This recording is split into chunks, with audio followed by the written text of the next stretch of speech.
from the Family Research Council, which is an organization dedicated to strengthening the bonds of our families and preserving America through family ties. Thank you very much, Senator. Chairman Harkin, Ranking Member Enzi, members of the committee, it is my honor to sit before you today and participate in the eternal struggle to ensure that our nation's children, the future leaders of America, stay safe from harm in our school system. My name is Dr. Tony Perkins, and I am president of the well-respected and highly regarded Family Research Council. I'm a Marine veteran. I'm a former member of the legislature of Louisiana, but most importantly, I am a father. Raising my 5 children with my wife of 24 years, I've come to personally understand the demands that we as parents face in educating our children. In a culture of rampant sex, drug use, and violence, our children naturally may be tempted to taste vices that are inconsistent with fundamental Judeo-Christian, or should I say, American values. I believe that reclaiming our culture for traditional values starts from the ground up. And that's why I believe that it is the strength and integrity of our schools that we must earnestly dedicate ourselves to preserving. Members of the committee, I come here today to express my ardent support for the Creeper Act and the Abraham Lincoln Act, 2 pieces of legislation that put children and families first. No parent would deny the necessity of criminal background checks on teachers. These fine men and women are in the classroom trying to ensure that our children are prepared to become upstanding, virtuous citizens of the United States. Yet, the sad truth is that this noble cause is not always answered by the most noblest of individuals. You hear about it nearly every day. Another teacher is arrested for molesting an innocent student. A student develops a close relationship with one teacher, who then begins to engage in inappropriate advances and harassment. This is not the safe learning environment we want for our children. Unfortunately, a pattern exists amongst teachers who put our children at risk. The presence of deviant sexual predators in our school systems is a fact often ignored by members on the left. It is our duty, therefore, to be constantly vigilant against the presence of homosexual teachers in our midst. Homosexual activists routinely claim that the most child molesters are heterosexual males. Thus, they shift themselves away, and they shift their focus from their own very high rates of molestation. However, statistics indicate that homosexuals pose a far more serious threat to children than do heterosexuals. One study in 1987 demonstrated that 32% of those child molestation cases involved homosexuals. Therefore, nearly a third of these cases come from a class of individuals who only comprise 1 to 2% of the population, according to most estimates. Let's remind ourselves of the facts and of the blatant prevarications espoused by advocates of the homosexual agenda. The false premises are that homosexuals are born gay, and transgendered people are born in the wrong body, in quotes. Pro-homosexual activists would have us believe that therefore sexual orientation and gender identity are immutable characteristics. However, the evidence does not support the theory that homosexuality is biologically determined, while transgendered people have a mental illness, gender identity disorder, which can and should be treated using gender-affirming therapy, not self-mutilating surgery. Rejecting the evidence of the dangers of homosexuals in our schools, pro-homosexual activists also promote policies that forbid discrimination against students or teachers on the basis of sexual orientation. Pro-homosexual activists believe that homosexuals should not be permitted not only to teach, but to proclaim their sexual preference openly.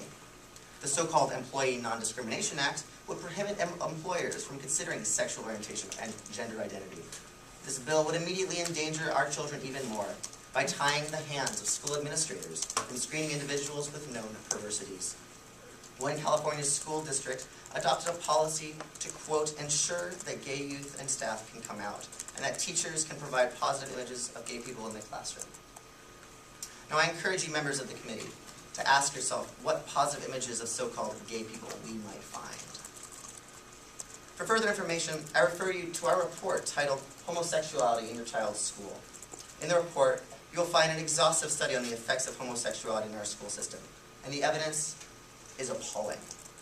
For example, in 2000, the Gay, Lesbian, and Straight Education Network, GLSEN, held a notorious conference in Massachusetts in what has since become known as, unfortunately, Fistgate.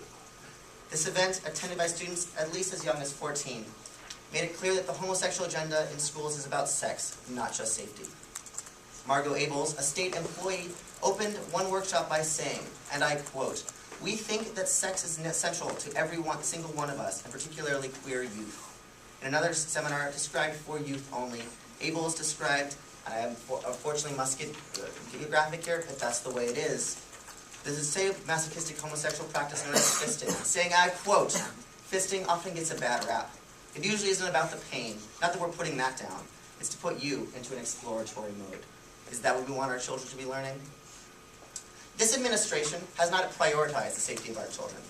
Kevin Jennings, the founder of GLSEN, has been nominated by President Obama as Assistant Deputy Secretary for the Department of Education's Office of Safe and Drug-Free Schools. Jennings' influential role in the America's public school system is undermining the traditional family union and promotes the homosexual agenda.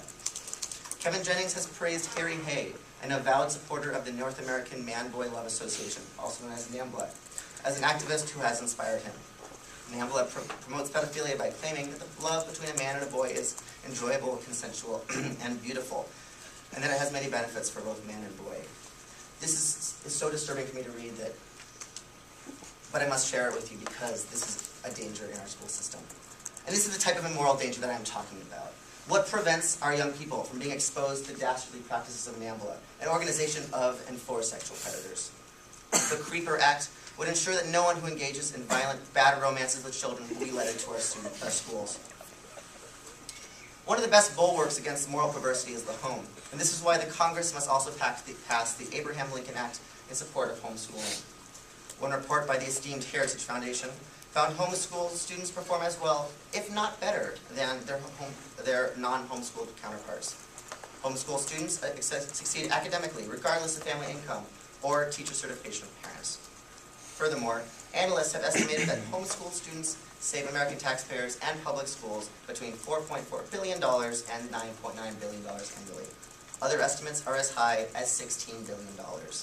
This price tag is enticing indeed, but we also must recognize that when it comes to safeguarding our children, no price is too high. Ladies and gentlemen, education is the key to the back door of society's laws and morals. If education becomes perverted, then so too does society, its laws, and its morals. Allowing teachers into our schools with love games, not education on their minds, is the first step to ultimate degradation and is perhaps the greatest danger we as parents face. Let us stand against perversity. Let us stand for values. Let us stand for the Creeper Act. Thank you.